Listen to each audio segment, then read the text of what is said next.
ফরিদপুরের আলফাডাঙ্গায় পূর্ব বিরোধের জেরে ভয়াবহ হত্যাকাণ্ডের ঘটনা ঘটেছে। রাতের আধারে পুলিশ পরিচয়ে ঘরে ঢুকে কুপিয়ে হত্যা করা হয়েছে বিএনপি নেতা সাইফুল সরদার ওরফে সাইফুলকে। বৃহস্পতিবার 25 ডিসেম্বর রাতে উপজেলার সদর ইউনিয়নের ব্রাহ্মণ আটিগ্রাম এলাকায় এই নৃশংস ঘটনা ঘটে। নিহত সাইফুল সরদার ওই এলাকার হবি সরদারের ছেলে।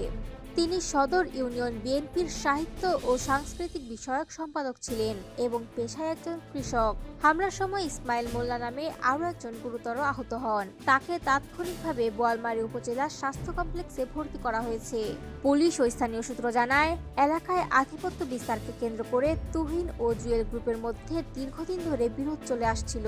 ঘটনার রাতে পুলিশ পরিচয় দিয়ে একজন ব্যক্তি ঘরে ঢুকে তুহিন গ্রুপের সমর্থক সাইফুল সরদারের ওপর অতর্কিত হামলা চালায়। গুরুতর আহত অবস্থায় তাকে উদ্ধার করে হাসপাতালে নেওয়ার পথে তার মৃত্যু হয়। এই ঘটনায় গভীর উদ্বেগ প্রকাশ করে উপজেলা বিএনপির সভাপতি আব্দুল মান্নান আব্বাস বলেন, সাইফুল সরদার দলের একজন দায়িত্বশীল নেতা ছিলেন। তিনি এই হত্যাকাণ্ডের সুষ্ঠু তদন্ত এবং জড়িতদের দৃষ্টান্তমূলক শাস্তির দাবি জানায়।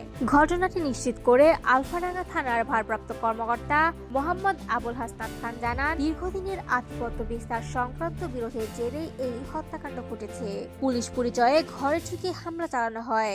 ইতিমধ্যে একজনকে আটক করা হয়েছে এবং ঘটনার সঙ্গে জড়িতদের শনাক্তের তদন্ত ও আইনি প্রক্রিয়া চলমান রয়েছে।